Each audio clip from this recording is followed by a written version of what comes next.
추석 잘 보내셨죠? 잘 보내셨나요?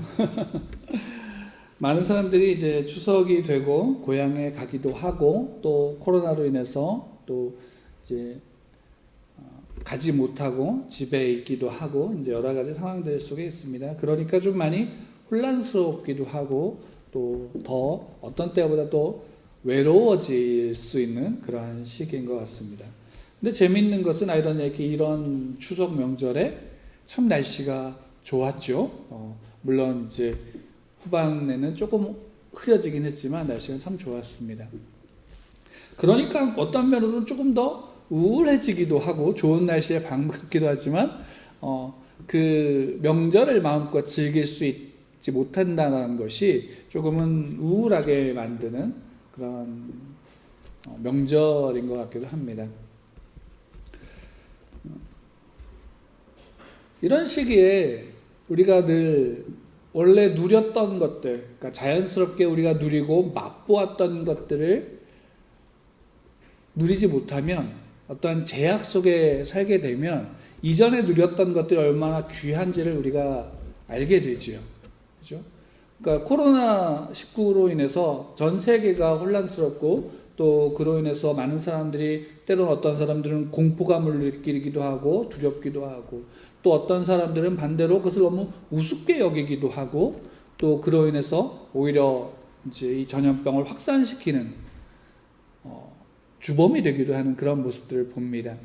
그러니까 여러 모습들이 나타나는데 그러나 이런 혼란스러움 속에서 우리가 원래 그냥 마음껏 누렸던 것들을 누리지 못한다라는 것이 얼마나 우리를 불편하게 여기는지. 근데 그것이 또한 너무나도 자연스럽게 여길 때는 사소한 것이었잖아요. 그러니까 여러분 한번 생각해 보세요.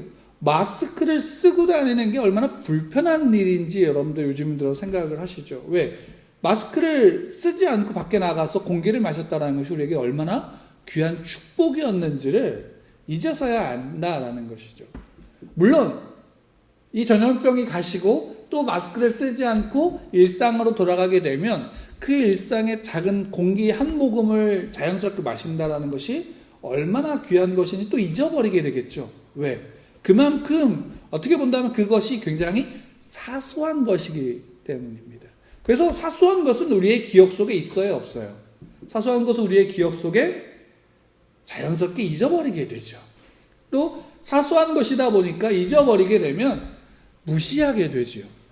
그런 모습들이 우리 가운데 너무나도 많은데 이러한 시기 속에서 코로나가 전 세계적으로 또 그 전염병이 판을 치는 시기 속에서 불편함을 겪을 때 우리는 그 소소한 것들, 그 작은 일상이 얼마나 복된 것인지를 다시금 고백하게 되고 또 깨닫게 됩니다.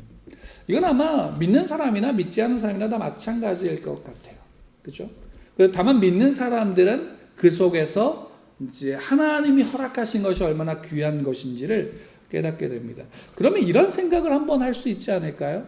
그러면 이 코로나가 빨리 종식되는 게 복일까요? 아닐까요?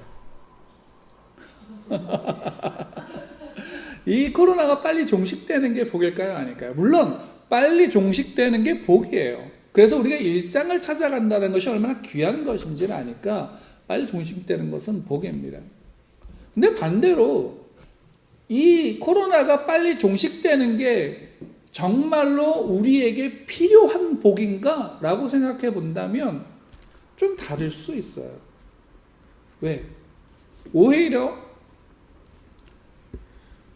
이 코로나로 말미암아서 우리는 무엇을 깨닫게 되어지냐면 우리의 삶의 소중한 것들이 무엇인지를 깨닫게 되어지고 특별히 더 그리스도인들에게 있어서는 이 시기에 하나님을 예배하는, 우리가 정말로 평소에는 예배가 소중하다라고 고백을 하지만 정말 소중한가? 라는 것에 대한 그 고백의 증거가 오늘날 바로 지금 이 시기에 분명하게 드러나나요? 안 드러나나요? 분명히 드러납니다. 왜? 그리스도인들에게 있어서 하나님께서 허락하신 복은 단순하게 코로나라고 하는 전염병으로 막을 수 있는 것인가요? 아닌가요? 막을 수 없는 거예요. 그리고 그것은 공간과 시간과 환경에 제한되지 않는 복이다라는 사실을 우리가 더 이 시기를 통해서 깊이 알아가기도 하고 느끼기도 하지만, 또 한편으로는 오히려 내가 얼마만큼 열심히 뜨거운 신앙을 가졌느냐가 중요한 게 아니라 오히려 얼마만큼 우리의 신앙이 깊어져 있느냐가 더 중요한 것이, 이 복을 더욱더 깊이 깨닫게 되느냐 누리게 되느냐 아니냐를 우리가 좀 보게 됩니다. 우리의 삶 속에서 바로 그것이 얼만큼 중요한가라는 것은 다른 데 있지 않습니다. 바로 지금 내게 있습니다. 여러분, 우리가 믿음을 고백하죠. 우리의 신앙, 아까 우리도 이제 예배 드릴 때마다 신앙 고백을 우리 함께 하는데, 이 신앙, 이 믿음을 우리가 우리의 입술로 나의 신앙을 고백하게 된단 말이에요. 그럼 내 신앙을 고백하게 되면 그 고백 속에, 그 고백은 누구 고백이냐면 내 고백이죠. 내가 고백했다 그래서 세상이 바뀌어야 되나요? 내가 고백했다 그래서 세상은 바뀌지 않지요. 그럼 다르게 얘기할게요. 내가 고백하면 하나님이 세상을 바꾸셔야 되나요? 아니에요. 달리 말한다면 내 고백은 누구를 바꾸는 고백이어야 되냐면 나를 바꾸는 고백이죠. 내 고백이 내 옆에 있는 가족을 바꾸는 게 아니에요. 그러니까 내가 얼만큼 거창한 신앙을 고백했느냐에 따라서 그 사람의 신앙이 좋냐 아니냐가 아니라, 내 신앙의 고백이 얼마만큼 내 삶의 실제적인 고백으로 내 삶 속에 드러나느냐가 중요한 것이죠. 근데 우리는 지금까지 어떤 신앙을 고백했냐면, 내 고백이 다른 사람을 변화시켜야 되고, 내 고백이 이 사회를, 환경을 변화시켜야 된다라는 고백으로 우리가 우리의 신앙을 생각할 때가 많았다라는 것입니다. 근데 실상은 내가 신앙을 고백한다 그래서 이 세상이 바뀌거나 이 세상이 변화되거나, 달리 얘기한다면 내가 내 신앙을 고백했다 그래서 하나님이 나에게 소위 말한다면 물질의 복을 주셔야 될 필요는 없어요. 왜? 그 고백은 누구를 향한 나의 고백일 뿐이에요. 하나님을 향한 나의 고백일 뿐이에요. 여러분들 이렇게 한번 생각해 보세요. 여러분들 예전에 연애를 했을 때, 연애하는 그 TV나 아니면 뭐 영화나 이런 거를 통해서 연애를 하는 사람들, 또 사랑을 하는 사람들의 그 사랑을 보면 어떤 사랑을 아름답게 그리나요? 기브 앤 테이크의 사랑을 아름답게 그리나요? 아니면 일방적이지만 지고지순한 사랑을 아름답게 그리나요? 우리 그러니까 일방적이라는 표현이 좀 재미있지만, 뭐냐면 영화나 그 TV나 소설이나 이런 데서 아름다운 사랑을 표현할 때 그냥 일방적이라는 단어가 좀 잘 와닿지 않지만, 저는 개인적으로 그게 더 좋은 표현이라고 생각을 해요. 왜? 그 사랑에서 보면 내가 사랑하는 대상을 향해서 일방적으로 나의 모든 것들을 주는 사랑이죠. 그 일방적으로 주는 그 사랑 속에 대가를 요구하나요, 안 하나요? 대가를 요구하지 않아요. 이게 재미있는 거예요. 사랑은 내가 일방적으로 그를 사랑한다 그래서 그가 그 사랑에 반응해서 나에게 무엇을 주어야 되는 게 아니라, 내가 그 사랑하는 그 자체로서 아름다운 거죠. 그리고 그 사랑으로서 사랑하는 자는 사랑하는 사람들에게 뭐래요? 일방적으로 나누어 주게 되는 거죠. 근데 그것을 왜 아름답게 그리냐면, 우리의 현실에서는 그렇게 돼요, 안 돼요? 현실에서는 그렇게 되지 않기 때문이에요. 가장 아름다운 사랑이라고 하는 부모가 그 자식을 향한 사랑, 어머니가 그 자녀를 향한 사랑, 아버지가 그 자녀를 향한 그 사랑이 가장 아름답게 표현되어지고 하지만, 실제로 우리의 현실 속에서 가장 모든 것들을 자녀에게 주지만, 때로는 부모들이 그 자녀를 통해서 그 준 사랑에 대한 보상을 받고 싶어 해요, 안 받고 싶어 해요? 받고 싶어 하잖아요. 그것이 그 자녀가 무엇을 주었다가 아니라 그 자녀를 성공시키는 것으로서 받으려고 하는 경우도 많잖아요. 그게 어디서 나타나요? 특히나 우리나라 부모님의 교육에 대한 열정. 자녀를 학원에 보내고 과외를 시키고 초등학교 3학년 때부터 밤 12시까지 학원을 보내는 그 부모들의 열정. 그래서 자녀들을 뭘 시키려고 그러는 거예요? 성공시키려고 그러는 거잖아요. 표현은 좋죠. 잘 살게 하려고, 행복하게 살게 하려고 그 자녀의 현재의 행복을 뺐지만 뭐라고 얘기해요? 애를 위해서 그렇게 한다라고 얘기하잖아요. 자신의 노후조차도 생각하지 않고 그렇게 하려고 하잖아요. 물론 요즘에 생각이 조금씩 바뀌는 부모들도 많아지지만 그런 모습이 있어요. 그러니까 사랑이라는 것은 결국 일방적이지만 그 일방적인 사랑에 대가를 바르지 않고 온전한 사랑을 주는 것을 아름답게 여기고 또 그 사랑을 가장 이상적으로 우리가 보고 또 그렇게 고백하기도 해요. 그러니까 신앙은 어떤 면으로는 그거예요. 하나님께서 나를 향해서, 하나님께서 우리를 향해서 주신 그 사랑을, 그 은혜를 알기에, 그 은혜를 경험하기에 우리는 그 하나님 앞에 나의 신앙을 고백한다는 건 뭐냐면 일방적으로 내가 그 하나님 앞에 나를 드리는 거예요. 그러면 그 고백은 하나님을 향해서 누가 변화되어지는 거냐면 하나님을 변화시키는 게 아니라 내가 변화되어지는 거예요. 누구를 중심으로? 하나님을 중심으로. 하나님의 말씀 앞에 그래서 나를 쳐서 복종시켜야 되는 거죠. 이게 우리 그리스도인들이 성경을 통해서 하나님이 우리에게 알려주신 바로 그 신앙의 모습이에요. 여러분 예수님을 한번 보세요. 예수님이 이 땅에 성육신하셔서 오셨을 때 그 예수님의 삶이, 그 신앙의 고백이 어땠나요? 예수님은 하나님이시잖아요. 본인의 뜻대로 본인의 뜻을 이루며 살아가실 수 있는 분임에도 불구하고 예수님은 늘 그 삶 속에서 누구에게 자신의 뜻을 맞추세요? 하나님의 뜻에 맞추잖아요. 그리고 그 속에서 하나님 앞에 당신의 삶을 맞추심으로 당신이 그 사랑을 고백하고 나아가는 거예요. 또 그 모습을 우리에게 어떻게 하시냐면 닮으라고 말씀하십니다. 예수님을 따라 가신 그 길을 우리도 따라가야 한다라고 예수님께서 말씀하시는 거예요. 그게 성경에서 우리에게 알려주는 거예요. 왜 이 말씀을 드리냐면 오늘날 우리가 우리의 신앙을 어떻게 고백하고 있느냐에 따라서 그 고백이 누구를 바꾸는 거냐면 나를 바꾸는 것이다라는 사실을 우리가 알아야 한다는 거예요. 그런데 놀라운 건 뭐냐면, 놀라운 은혜가 무엇이냐면 하나님은 우리가 고백한 그 신앙의 고백대로 살아가는 그 삶을 통해서 하나님은 축복을 흘려보내신다라는 사실이에요. 내가 이렇게 고백했으니까 하나님 나에게 이것을 주세요가 아니고, 내가 이렇게 고백한 대로 내가 이렇게 봉사했고 내가 이렇게 열심을 가지고 내 신앙을 지켰어요, 그러니까 나에게 복을 주세요가 아니라 내가 고백한 내 그 고백의 믿음의 고백을 통해 살아갈 때에 그 삶을 통해서 고백되어진 그 고백이 오히려 나를 통해서 하나님의 복이 흘러가는 축복의 통로가 되어진다라는 사실을 우리 그리스도인들이 더 깊이 알 필요가 있다라는 사실이에요. 여러분 룻기를 보게 되어지면 룻기는 결국 어떤 이야기냐? 다른 이야기가 아니에요.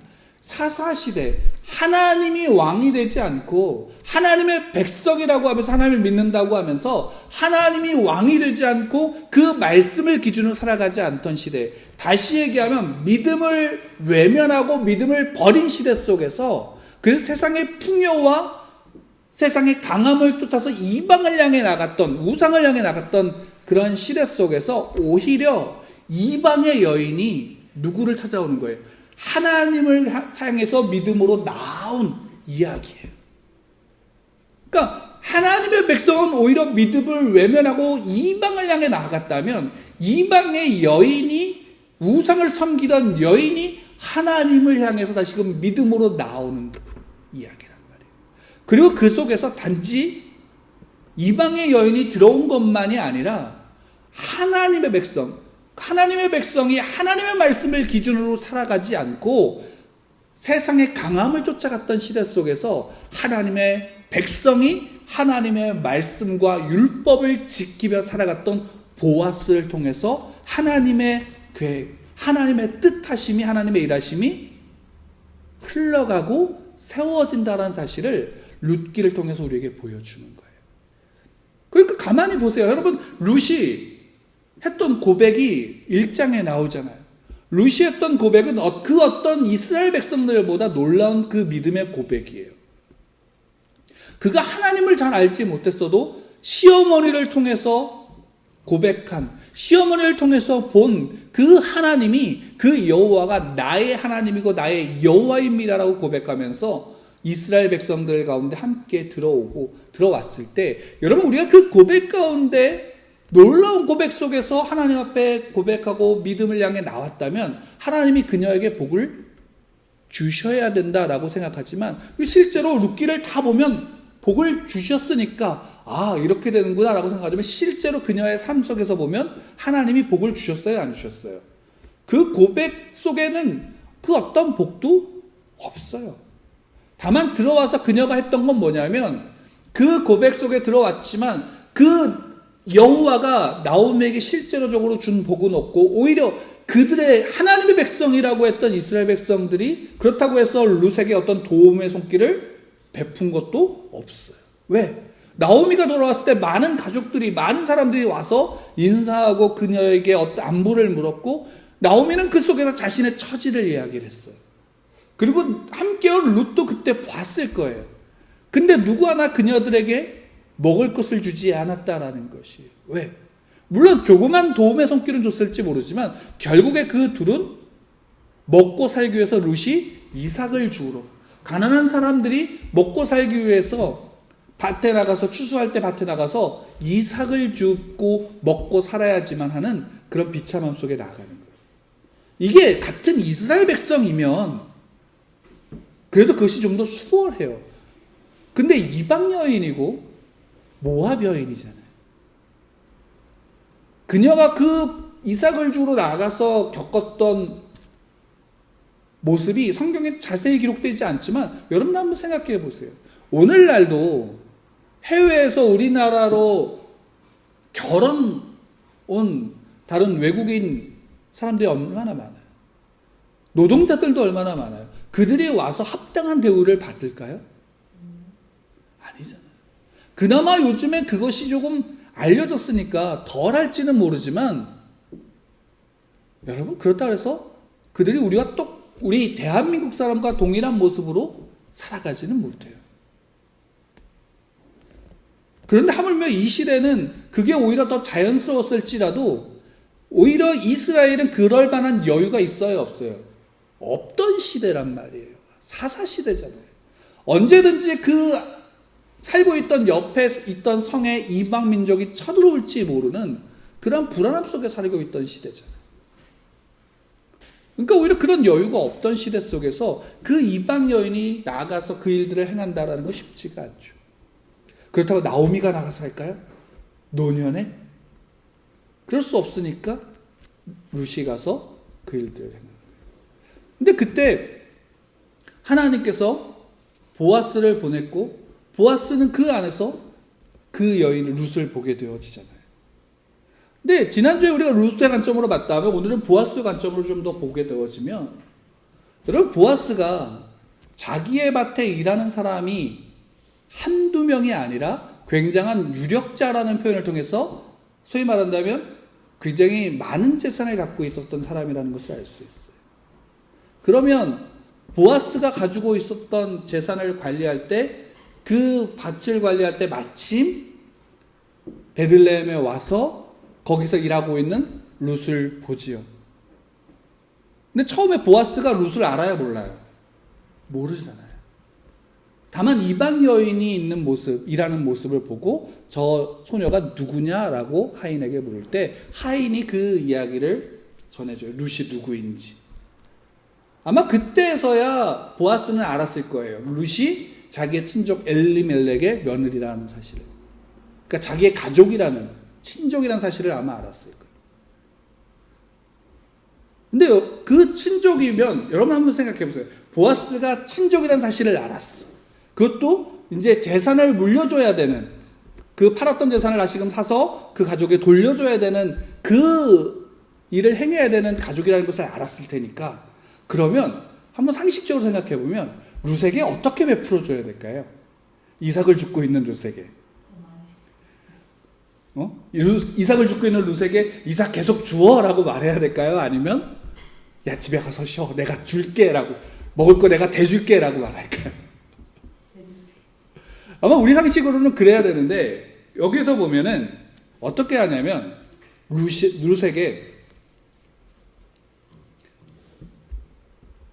룻에게 이야기하죠.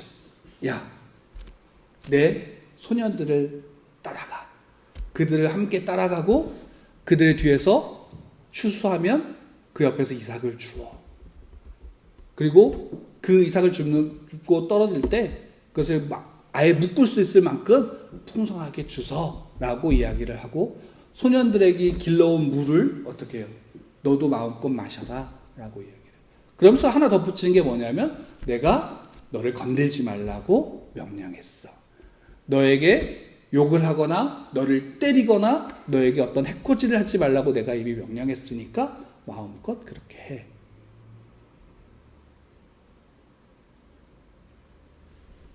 그러자 룻이 그 앞에서 나에게 이렇게 한 이유가, 난 모압 여인이고 이방 여인인데 나에게 이렇게 하는 이유가 뭡니까? 라고 할 때 보아스가 하는 이야기가 뭐냐면 룻에 대해서 이야기하는 거예요. 내 남편이 죽은 후로 내가 시어머니에게 행한 모든 것과 내 부모와 고국을 떠나 전에 알지 못하던 백성에게로 온 일이 내게 분명히 알려졌느니라. 그러니까 룻은 알지 못했는데 그 나오미가 돌아온 것에 대한 이야기는 아마 들었을 거예요. 그래서 그녀에게 룻에게 호의를 베푸는 거죠.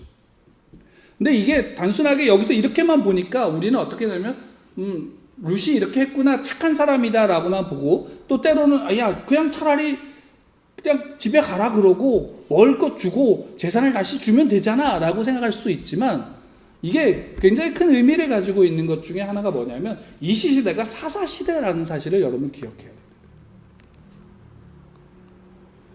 왜 이 말씀을 드리냐면, 여러분이 오늘날 같은 시대에도 가장 가까운 사이인 부모와 자녀, 가족 관계에서도 결국 무조건적인 사랑이라는 게 있어요, 없어요? 거의 없잖아요. 그 사랑에는 항상 뭐가 따라요? 자기 이익이 무엇인가라는 것을 기준으로 따르잖아요. 그러니까 부모가 재산이 많으면 그 자녀들은 부모가 돌아가신 다음에 항상 어떤 일이 벌어져요? 재산 갖고 싸우는 일이 벌어져요. 거기에 아무리 가족일지라도 그가 어렵다고 해서 그를 돌보는 일들이 오늘날에도 그런 일들이 있어요, 없어요? 거의 없잖아요. 그리고 그것을 가지고 어떻게 해요? 생색내잖아요. 그러니까 달리 얘기하면 그때나 지금이나 같은 모습 속에 있는 게 뭐냐면, 사람이 여유롭게 살아갈 수 없는 시대이고, 사람이 사람답게 대접을 받을 수 없는 시대이며, 사람이 사람답게 그 관계 속에서 친밀함을 누릴 수 없는 시대라는 것을 안다면, 이 보아스가 룻에게 베푼 그 호의가 단순하게 그냥 이렇게 해줬어 라는 것으로 끝날 것이 아니다라는 사실을 우리가 좀 알 필요가 있어요. 왜 이 말씀을 드리냐면, 그리스도인들이 그리스도인답게 살아간다라고 했을 때, 여러분 이 땅에서 그리스도인답게 살아가는 게 어떤 것일까요? 한번 생각해 보셨나요? 그리스도인답게 살아간다라는 것. 세상 그냥 착하게 살면 될까요? 착하게 살면 될까요? 아니면 부자가 되면 그리스도인답게 사는 걸까요? 한번 생각해 보세요. 여러분 어떻게 생각하세요? 그리스도인답게 살아간다라는 게 어떤 것일까? 믿잖아요. 하나님을 믿는 내가 그리스도인답게 살아가는 거예요. 그냥 믿으면 교회 가서 예배 드리고 성경을 보고 하면 그리스도인답게 살아가는 걸까요? 모든 믿는 사람들이 그렇게 하잖아요. 그러면 세상에서 지금의 시대의 그리스도인들을 보면서 야 쟤는 참 그리스도인다워 라고 칭찬하나요? 아니면 사기꾼 같다 그러나요? 사기꾼 같다 그러잖아요. 가까이 하고 싶지 않은 사람들이 1위가 기독교인들이잖아요. 사기꾼 같은 모습의 그 대표적인 표상이 기독교인들이 됐다라는 시대가 오늘날의 시대 아닌가요? 그러면 여러분 그리스도인답게 살아가는 게 뭐냐라는 거예요. 뭘로 내가 그리스도인답게 살아갈 수 있는 건가요? 그건 결국 다른 것이 아니라 오늘 보아스를 통해서 보여주는 한 짤막한 이야기예요. 너무 쉽고 너무 사소한 것이지만 다른 게 아니라 바로 보아스가 룻을 보고 그녀를 가족으로 여기고 그녀에게 호의를 베푸는 거예요. 달리 표현할게요. 친절을 베푸는 거예요. 그리고 또 다르게 표현한다면 그녀를 환대하는 거예요. 그러니까 모압 여인이었던 룻은 자기 고향에서 가나안 땅의 그 어머니의 고향으로 왔지만, 그리고 그곳은 여호와 하나님을 믿는 여호와 하나님의 백성이라고 하지만 그 백성의 사람들로부터 하나님의 백성으로서 받을 수 있는 호의와 환대를 받았을까요? 못 받았을까요? 못 받았을 거예요. 그렇기 때문에 그 속에서 오히려 자기가 했던 고백으로 어머니를 봉양하기 위해서 자기가 할 수 있는 일을 그냥 했을 뿐인 거예요. 그런데 그 속에서 누가 자기에게 환대를 하냐면 알지 못했던, 처음 보았던 한 사람이, 그것도 유력자인 사람이 와서 자기에게 호의를 베푸는 거예요. 환대를 베푸는 거예요. 친절을 베푸는 거예요.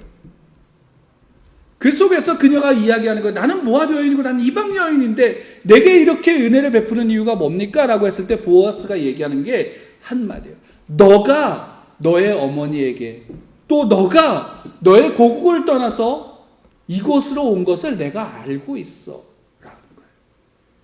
더군다나 여기에서 딱 사용한 그 11절에 보면 보아스가 그에게 대답하여 이르되 내 남편이 죽은 후로 내가 시어머니에게 행한 모든 것과 내 부모와 고국을 떠나 전에 알지 못하던 백성에게로 온 일이 내게 분명히 알려졌느니라 라고 했을 때, 여기 떠나라고 하는 단어는 어떤 단어냐면 이거예요. 다시금 그곳으로 돌아갈 수 없을 정도로 떠나왔다는 거예요. 그러니까 고향으로 돌아갈까, 여행으로 잠시 이렇게 돌아다니다 다시 집으로 돌아가는 그런 떠나는 여행이 아니라 완전히 헤어져서 끊어져서 완전히 다른 곳으로 간 거예요. 이게 성경에서 또 다르게 사용되어진 게 어디냐면 아브라함이 본토 친척 아비의 집을 떠나서 가나안 땅으로 오는 여정의 그 떠나와 같은 단어예요. 아브라함은 다시금 그 본토 친척 고향으로 돌아갈 생각을 하고 떠나온 게 아니라 아예 그곳의 모든 것들을 끊어버리고 돌아가지 않을 생각으로 하나님이 말씀하신 것을 듣고 그 믿음으로 나온 거잖아요. 그러니까 룻의 떠남은 바로 그것과 같은 거예요. 그래서 보아스가 그것을 본 거예요. 그것을 알았기 때문에 어떻게 하냐면 룻에게 그것을 이야기한 거예요. 너가 떠나온 것, 너가 알지 못했는 이 백성에게로 이 떠나온 것을 내가 알아. 그리고 그것 속에 무엇보다도 너가 이 이스라엘 백성 가운데 있는 이스라엘 백성을 보고 온 게 아니라 이곳에 여호와 하나님의 날개 아래 너가 쉬러 왔다. 그 안에 그 품으로 들어왔다라는 것을 안다라는 거예요. 그러니까 하나님이 너에게 복을 주시는데 너가 믿었던 그 여호와의 품 속에서, 여호와의 날개 속에서 너도 쉼을 얻고 하나님의 복을 받는 자로서 그 복을 누릴 수 있도록 축복하고 있는 거예요. 그러니까 보아스는 이 속에서 우리에게 보여주고 있는 게 뭐냐면, 보아스는 분명히 여호와 하나님의 말씀과 그 말씀을 통해서 그 말씀을 마음에 새기고 그 말씀을 지켜나가는 삶을 살아가는 거예요. 여러분, 그리스도인답다라는 것은 다른 게 아니라, 그리스도인답다라는 것은 하나님의 말씀을 가지고 그 말씀을 기준으로 살아가는 거예요. 그러면 여기서 우리가 한번 생각해 볼 게 있어요. 여러분, 율법대로 살아가는 게 좀 이렇게 표현할게요. 따뜻한 걸까요? 차가운 걸까요? 달리 표현할게요. 법대로 살아가는 게 차가운 느낌이 드세요? 따뜻한 느낌이 드세요? 차가운 느낌이죠? 왜? 칼 같을 거 아니에요. 너 이거 잘했어. 너 이거 잘못했어. 그래서 우리가 어떤 분쟁이 생기면 뭘로 해결해요? 법으로 해결하잖아요. 야, 법대로 해! 그래서 법을 통해서, 규칙을 통해서 어떤 분쟁이 생기고 문제가 생기면 잘잘못을 가리잖아요.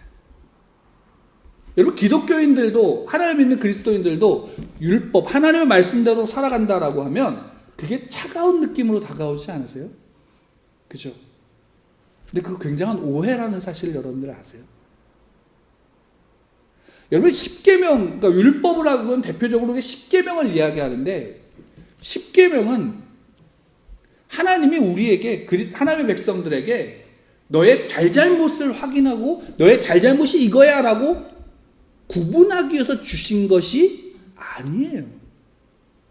십계명은 하나님이 없는 세상 속에서 하나님의 백성이 무엇인지를 보여주는, 그러니까 소위 말한다면 세상과 하나님의 백성의 차이가 무엇으로 드러나냐면 십계명을 통해서 드러나는 거예요.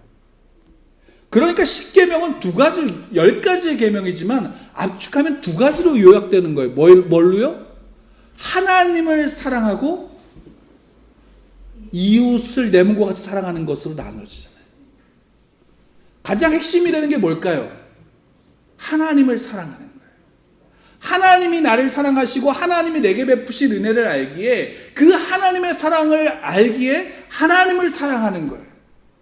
그리고 그 하나님의 사랑하는 것 속에서 그 사랑을 기준으로 말미암아 누구를 사랑하는 거예요? 이웃을 사랑하는 거예요. 그 이웃을 사랑함에 가장 먼저가 뭐는 거예요? 부모를 공경하는 거예요. 그리고 그 부모를 공경하는 건 다시 부모와 자녀의 관계뿐만 아니라 형제와 형제의 관계, 가족의 모든 관계가 그 안에 담겨져 있는 것이죠. 그리고 그 가정을 넘어서 옆으로 나간 이웃과의 관계가 그 안에 있는 거예요. 그러니까 그 십계명의 율법을 지킨다라는 것은 무엇이냐면 따뜻한 거예요. 너 이거 잘못했으니까 너 이거 아니야 라고 하는 게 아니라, 십계명은 그 속에서 하나님이 나를 향한, 나를 사랑하시는 그 사랑하심의 사랑의 따뜻함이 나를 통해서 이웃을 향해서 흘러가는 거예요. 그러니까 율법을 지켜나간다는 거예요. 율법을 지키며 살아간다. 하나님의 말씀을 마음에 새기고 그 말씀을 지켜나간다라는 것은 다른 게 아니라 이 세상에서 세상에 없는 것, 세상에 없는 하나님으로 말미암아 하나님의 따뜻함을 소유하고 그 따뜻함을 베풀어 나가는 거예요. 그래서 곡식을 추수할 때 이삭을, 땅에 떨어진 이삭을 죽지 못하게 하는 거예요. 왜? 가난한 자들과 나그네들이 그것을 통해서 먹을 수 있도록. 달리 얘기한다면 하나님의 백성 속에 굶어 죽는 사람이 있어야 돼요? 안 돼요? 안 된다라는 거예요.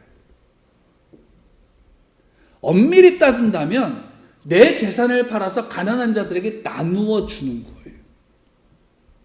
그래서 예수님이 그 부자 청년이 왔을 때 말하는 거예요. 너 율법 다 지켰니? 근데 너 한 가지 부족한 거 있어.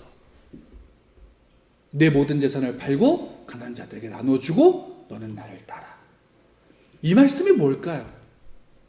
하나님께서 그리스도인들에게, 하나님의 백성들에게 요구하시는 게 우리의 삶의 모든 것들을 다 누구에게 맡기는 거냐면 하나님께 맡기고 하나님을 따라가고 하나님을 붙잡는 거예요. 그게 복음의 핵심이에요. 그리스도인들이 복음으로 말미암아 살아간다라는 것은 예수 그리스도를 나의 구주로 영접하는 거예요. 그러면 그분이 나의 모든 것이 되는 것이잖아요. 그리고 그런 분으로 말미암아 내게 가진 모든 것은 그분이 하신 것처럼 내가 그렇게 살아가는 거예요. 예수님이 당신의 모든 생명을 다해서 가난한 자, 죄인들을 위해서 오셨잖아요. 병자들을 위해서 오셨잖아요. 그들의 문둥병 걸린 손을, 얼굴을 만져주신 분이 누구예요? 예수님이시잖아요. 누구나 외면하고 버리고 조롱하고 무시한 죄인들을 향해서 오셨잖아요. 그리고 그 죄인들을 품에 안아주신 분이 누구예요? 예수님이시잖아요. 그리고 말씀하시잖아요. 나도 너를 정죄하지 않아.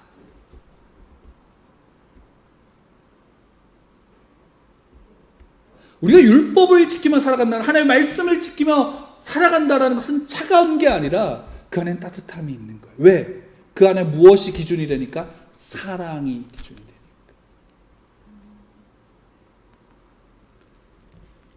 그래서 그리스도인들이 이 땅 가운데 세상 사람들과 다른 것이 있다면 하나님의 사랑으로 말미암아 따뜻함을 가진 자들이에요. 따뜻함의 표현 방식은 사람마다 다를 수 있지만 그 따뜻함을 가진 거예요. 그리고 그 따뜻함은 무엇으로 드러나냐면 한 단어로 말할 수 있어요. 친절함이에요. 여러분, 그리스도인들이 친절한가요? 여러분 한번 생각해 보세요. 여러분들이 만난 그리스도인들이 친절하셨던가요? 아니면 여러분들은 하나님을 믿는 백성으로서 그리스도인으로서 친절하셨나요? 저도 저 자신을 되돌아보면 저도 참 무뚝뚝한 사람이라는 얘기를 들어요. 표정이 없다는 얘기를 들어요. 어쩔 수 없어요. 태생이 그러해요. 가끔 보면 그게 저도 고치려고 애를 쓰지만 잘 안 되는 부분이에요. 근데 지금 많이 변하긴 했어요. 그래도 옛날보다는. 옛날에는 저희 여동생이 친구들이 저희 집에 왔을 때 무서워서 그 다음부터 못 왔어요. 니네 오빠 참 무서워. 왜 그러냐면 그때 못생긴 건 아니었는데, 우락부락한 것도 아니었는데, 지금보다 훨씬 더 잘생겼는데, 지금은 살이 쪄서 동그래졌지만 그때는 참 핸섬했는데 무표정했던 거예요. 아무리 잘생기고 아무리 좋은 모습이어도 그 앞에 표정이 없으면 딱딱하고 굳어있는 모습을 통해서 사람들은 무섭게 느끼는 거예요. 그리고 친절해 보이지 않아요. 그렇죠? 근데 워낙 어렸을 때부터 그렇게 살아와서 그게 잘 변하지는 않아요. 근데 뭐가 있냐면 그리스도인들이 그것이 어떻게 돼요? 예수 그리스도로 말미암아 살아감으로써 조금씩 바뀌는 거잖아요. 그렇죠? 내가 고백한 나의 신앙의 고백은요, 세상을 바꾸는 고백이 아니라 나를 바꾸는 고백이에요. 그리고 그 나를 바꾸는 고백 속에 무엇이 담겨져 있냐면 예수님이 하셨던 것처럼 나도 그 세상을 향해서, 나의 이웃을 향해서 하나님의 사랑으로 말미암은 친절을 베푸는 거예요. 근데 그 친절이 대단한 게 아니라 사소한 거예요. 사소한 거라고요. 근데 그 사소한 친절로 말미암아 어떤 일이 벌어질까요? 달리 얘기할게요. 보아스가 룻에게 베푼 친절은 대단한 친절이었을까요? 물론 그것을 받는 입장에서는 대단한 거예요. 왜? 한번 생각해 보세요. 여러분들 곡식에 자기 논이 있어요. 그리고 추수를 해요. 추수를 하면 나달이 떨어지잖아요. 근데 추수를 했을 때 그냥 벼를 그냥 그대로 바로바로 옮겨요? 아니면 옆에 뉘어놔요? 뉘어놓죠. 그럼 뒤에 오는 사람이 그걸 어떻게 해요? 또 묶잖아요. 자, 그럴 때 나달이 엄청 떨어지죠. 근데 중요한 건 뭐냐면 그때 이삭을 주우러 막 들어가면 추수하려고 베는 그 벼인지 아닌지 알아요, 몰라요?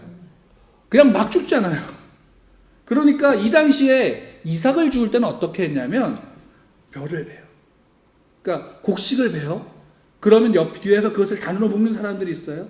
그럼 그걸 단을 다 묶고 나서 그거를 타작마당으로 옮겨요. 탈곡하는 대로 옮긴단 말이에요. 그걸 다 옮긴 다음에 어떻게 해요? 그 다음에 이삭을 주우러 들어가요. 그러니까 룻이 처음에 그 밭을 관리하는 족에게 하인들이 벼를 베면 그 사이로 다니면서 이삭을 주울게요라는 것은 상식적으로 있을 수 없는 일이에요. 근데 그런 이야기를 했을 때 아마 대부분 다 거절했을 거란 말이에요. 그죠? 근데 그래도 불구하고 자기가 들어가서 주어야 될 때 열심히 주었을 것이고 또 그 일이 보아스의 눈에 띄었을 거예요. 근데 보아스가 베푼 건 뭐냐면 그래 이삭 주어. 근데 대신 그 벼 베는 애들 그 소년들 뒤에 쫓아다니면서 주소. 대단한 호의죠. 근데 보아스에게선 그것은 큰일이에요, 아니에요? 모든 사람에게 한 게 아니라 룻에게만 했잖아요. 친족이니까 그럴 수 있으니까. 근데 그것을 받는 룻의 입장에서 그것은 대단한 은혜잖아요. 그래서 룻이 고백하는 거예요. 왜 내게 이런 은혜를 베풀어요? 나 이방 여인인데. 그리고 마지막에 어떻게 이야기하냐면 룻이 그 13절에 룻이 이르되 내 주여 내가 당신께 은혜 있기를 원하나이다. 나는 당신의 하녀 중 하나와도 같지 않아요. 난 저 하녀들보다도 못한 존재예요. 왜? 이방 여인이고 모압 여인이잖아요. 근데 나에게 이렇게 큰 은혜를 베푸니 그 마음을 위로해주고 기쁘게 하는 것입니다. 라고 고백해요. 굉장히 자기를 낮추고 보아스의 베푼 은혜에 감사하고 있는 거죠. 근데 보아스의 입장에서는 물론 대단한 어떤 호의를 베푼 것이긴 하지만 입장에서는 큰 일이 아니에요. 그가 가져가 봐야 얼마나 가져가고 오히려 그 다음에 어떤 일을 벌이냐면 하인들에게 야 곡식을 오히려 좀 더 빼놔. 그리고 식사를 할 때 그녀에게 그 같이 음식을 먹을 수 있도록 호의를 베풀어요.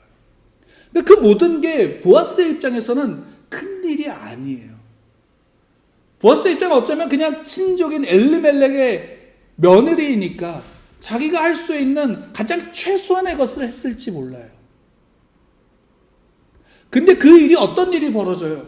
하나님이 너에게 복을 주시길 원해. 하나님의 그 날개 아래서 너가 쉼을 얻을 거야. 근데 그 하나님이 너에게 복을 주실 거야. 그 복 가운데 너가 살기를 원해. 라고 했을 때 보아스가 베푼 그 하나의 친절이, 그 환대가, 그 호의가 룻에게는 뭐가 되는 거예요? 하나님이 허락하신 축복의 통로가 보아스를 통해서 자기에게 흘러오는 거예요. 물론 이것이 하나님이 주신 축복의 모든 것은 아니에요. 그 외에 다른 일들이 하나님께서 이끌어 가시지만 하나님께서 바로 누구를 통해서 일하시냐면 보아스를 통해서 일하셨다라는 사실이에요. 그러면 모든 그리스도인들이 하나님의 백성들도 동일한 거예요. 여러분들의 삶 가운데 내가 돈이 없어, 내가 건강이 없어, 내가 무엇이 없어가 아니라 여러분들의 삶 속에서 하나님이 나의 하나님이시라면, 그 하나님이 나와 함께 하신다면, 그 하나님이 내가 하나님을 믿고 나의 믿음을 고백한다면 여러분의 삶 속에서 그 믿음의 고백대로 여러분들이 할 수 있는 작은 친절을 베푸는 거예요. 그러면 그것을 누군가는 알아줄지 모르지만 누군가는 그것을 통해서 모르고 외면할 수도 있어요. 그러나 내가 베푼 친절을 통해서 누가 일하시냐면 하나님이 일하신다는 사실을 여러분들 기억하실 필요가 있는 거예요. 하나님이 그렇게 일하시는 거예요. 그리고 하나님이 그 속에서 나를 통해서 베푸시는 거예요. 율법은 뭐예요? 그 하나님의 말씀을 지키는 거잖아요. 예수님이 하셨던 그 삶의 율법의 삶을 그대로 보여주신 거예요. 예수님이 율법을 폐하러 오지 않으셨다고 하셨고 율법을 완성시키러 오셨다고 그랬잖아요. 예수님이 완성시킨 율법의 모습이 뭐예요?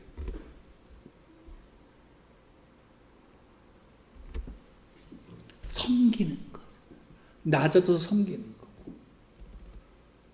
그 섬김을 통해서 복음이 드러났잖아요.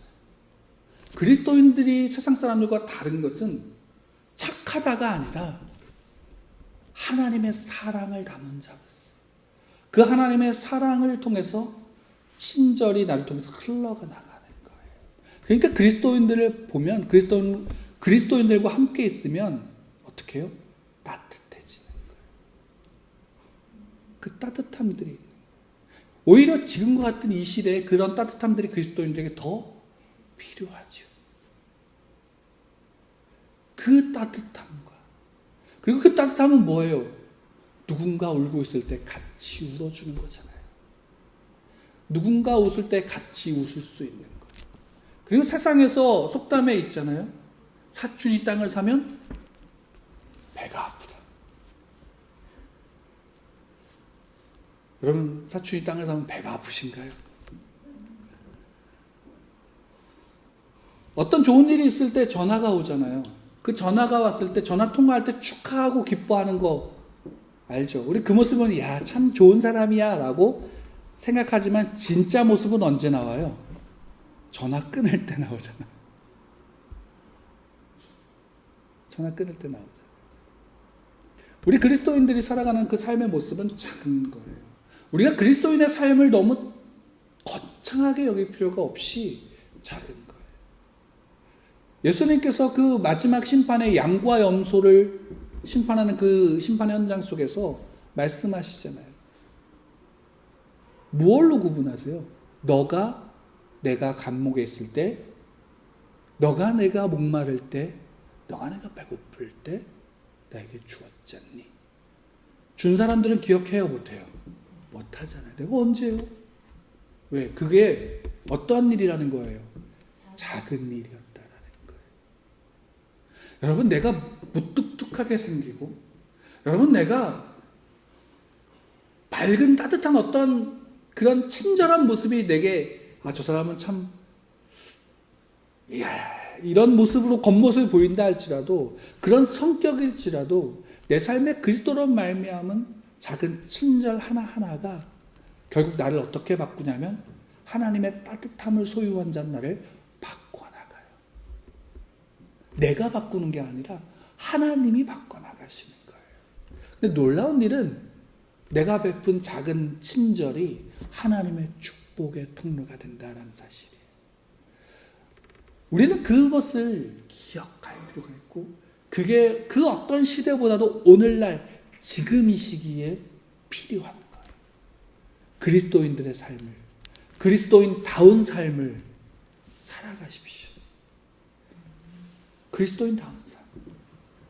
그리고 그것은 작은 친절이에요. 작은 친절과 작은 호의를 내가 알지 못하는, 내가 기억하지 못할 정도로 사소한 친절을 베푸세요. 근데 여러분 그거 아세요? 그거 하나도 쉬울까요? 어려울까요? 쉽지 않아요. 그렇죠? 그 친절 하나 베푸는 거 쉽지 않아요. 내 마음대로 안 된다는 거예요. 근데 그렇기 때문에 우리는 하나님께 기도해야 돼요. 하나님, 내 삶에 작은 친절이 베풀어질 수 있도록 도와주십시오. 왜? 십계명은 전에도 말씀드렸지만 사람이 사람답게 살아갈 때 지켜야 되는 가장 최소한의 것이에요. 어떤 면으로 이 십계명의 내용은 다른 세상의 법과 비슷하지만 또 한편은 다른 어떤 세상의 법과도 다른 거예요. 왜? 가장 최소한의, 우리를 향한 하나님의 사랑으로 말미암아 최소한의 것이. 그것조차도 못 지키는 게 우리잖아요. 저잖아요. 그러니까 우리는 기도하는 거, 하나님께 도움을 구하는 거고, 그 도우심 앞에서 우리는 살아가는 거. 하나님께 기도하세요. 나의 삶에 나에게 돈을 주세요라고 기도하는 것보다 하나님, 내 삶에 오늘 작은 친절을 베풀 수 있게 해주세요 라고 기도하는 기도가 우리에게 필요합니다. 그 기도 속에 하나님의 사랑이 여러분들 가운데 더욱더 채워질 것을 저는 믿어요. 그 약속을 믿고 약속으로 말미암아 작은 친절을, 그리스도인답게 살아가는 작은 친절을 베푸시는 여러분들 되기를 간절히 축복합니다.